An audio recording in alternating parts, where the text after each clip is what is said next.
नमस्कार बच्चों। Special DEd HI paper number 6 भाषा एवं संप्रेषण, यूनिट नंबर 1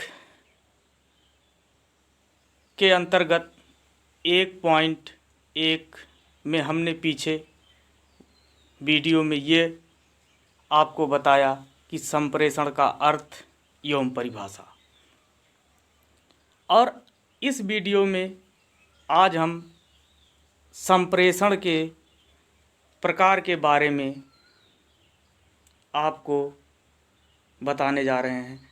संप्रेषण कितने प्रकार का होता है? संप्रेषण के प्रकार। सूचनाओं के आधार पर संप्रेषण मुख्यतः 2 प्रकार के होते हैं। नंबर 1 मौखिक संप्रेषण, नंबर 2 अमौखिक संप्रेषण। तो हम सबसे पहले मौखिक संप्रेषण के बारे में आपको रूबरू करते हैं। मौखिक संप्रेषण क्या है? मौखिक संप्रेषण भाषा का मौखिक रूप वाणी है जो मनुष्य के लिए संप्रेषण का मुख्य साधन है। यह समाज को जोड़ने वाली कड़ी है। वाणी हमारे जीवन का एक अंग है जिसकी सहायता से हम अपने विचारों को व्यक्त करते हैं। इससे आत्मविश्वास में वृद्धि होती है। अमौखिक संप्रेषण। अमौखिक संप्रेषण के अतिरिक्त संप्रेषण अमौखिक ढंग से भी किया जाता है। जैसे लिखित रूप में भाषा एक लिखित रूप लेती है। लिखित शब्द अस्थायी होता है एवं साथ ही इनमें सूचना को जनसमूह तक पहुंचाने की क्षमता होती है। इसके अतिरिक्त अमौखिक संप्रेषण के लिए सांकेतिक भाषा का भी प्रयोग किया जाता है।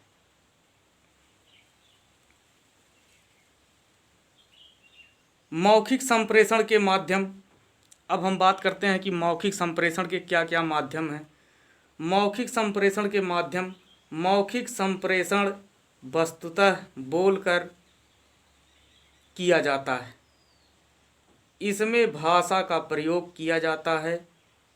इसके अनेक ऐसे माध्यम हैं जिससे मौखिक संप्रेषण किया जाता है। ये कौन कौन से माध्यम हैं? जैसे दूरभाषा। मौखिक संप्रेषण का यह आधुनिक माध्यम है जिसके द्वारा एक व्यक्ति दूसरे व्यक्ति से संवाद स्थापित करता है। संप्रेषण को बढ़ावा देने एवं सुलभ बनाने के लिए आजकल दूरभाषा के साथ साथ मोबाइल सेवाओं का अधिक से अधिक प्रयोग किया जाता है। इसका दूसरा माध्यम क्या है? दूसरा माध्यम कविता। किसी कविता को पढ़ने के लिए वाणी एवं भाषा का होना आवश्यक होता है। अतः कविता वाचने को मौखिक संप्रेषण कहा जा सकता है। तीसरा संगीत। वादन संगीत के साथ जब गायन संगीत को सम्मिलित किया जाता है तो यह मौखिक संप्रेषण का रूप ले लेती है। अतः संगीत को भी संप्रेषण का एक माध्यम कहा जा सकता है। नंबर 4, समाचार। प्रायः समाचार का वाचन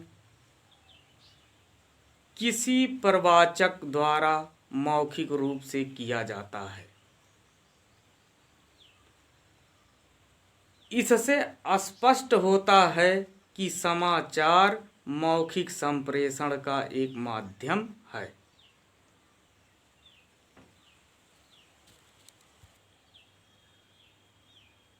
इसके अतिरिक्त कुछ जानवर भी मौखिक संप्रेषण करते हैं, क्योंकि उनमें वाणी का विकास होता है, परंतु भाषा का अभाव पाया जाता है। जैसे एक कुत्ते का भौंकना सुनकर अन्य कुत्ते का भौंकना, एक शेर के दहाड़ने से अन्य शेरों का दहाड़ना इत्यादि, इसे पशु संप्रेषण भी कहते हैं। तो ये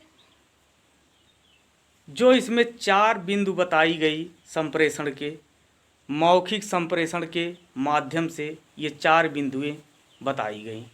अब हम इसके अगले बिंदु पे यानी दूसरे पे बात करेंगे। दूसरा संप्रेषण अमौखिक संप्रेषण। अमौखिक संप्रेषण के माध्यम क्या क्या हैं, यह किस प्रकार का होता है। जैसे अमौखिक संप्रेषण के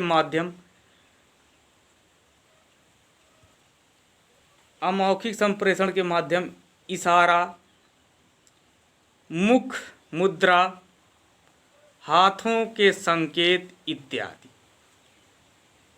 अमौखिक संप्रेषण के माध्यम हैं।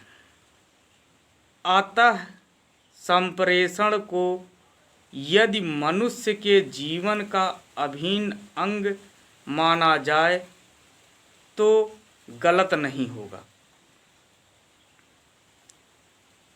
संप्रेषण क्षेत्र के वैज्ञानिकों ने विभिन्न परिस्थितियों के आधार पर संप्रेषण को 5 भागों में बांटा है, जो कि निम्नलिखित है। ये 5 भाग कौन कौन से हैं? नंबर 1, द्विव्यक्तिक संप्रेषण। नंबर 2, लघु संप्रेषण। नंबर 3, लोक संप्रेषण। नंबर 4, संगठनात्मक संप्रेषण। नंबर 5, जन संप्रेषण। तो इसको हम एक एक को अब समझेंगे। नंबर 1, द्वितीय व्यक्तिक संप्रेषण। ऐसी स्थिति में 2 व्यक्ति होते हैं। द्वितीय संप्रेषण में 2 व्यक्ति होते हैं जो अपने विचारों का आदान प्रदान करते हैं। जैसे 2 मित्र का आपस में बातचीत करना। नंबर 2, लघु समूह संप्रेषण। इस प्रकार की परिस्थिति में 2 से अधिक व्यक्ति सम्मिलित होते हैं। लघु संप्रेषण में की स्थिति में 2 से अधिक व्यक्ति सम्मिलित होते हैं, जो एक लघु समूह के रूप में होते हैं। जो एक लघु समूह के रूप में होते हैं, इनमें संप्रेषण क्रिया प्रत्यक्ष रूप से होती है। नंबर 3, लोक संप्रेषण। इस प्रकार का संप्रेषण सार्वजनिक होता है, जैसे कॉलेज, मंदिर, खेल का मैदान इत्यादि स्थानों पर सार्वजनिक रूप से विशाल समूह के लिए किया जाने वाला संप्रेषण होता है। नंबर 4, संगठनात्मक संप्रेषण। इस प्रकार का संप्रेषण क्रिया प्रायः सार्वजनिक स्थानों पर होता है। जो संगठनात्मक संप्रेषण है यह जो है सार्वजनिक स्थान पर होता है, जैसे संस्था, उद्योग, शैक्षिक संस्थान इत्यादि। नंबर 5, जन संप्रेषण। इस प्रकार के संप्रेषण क्रिया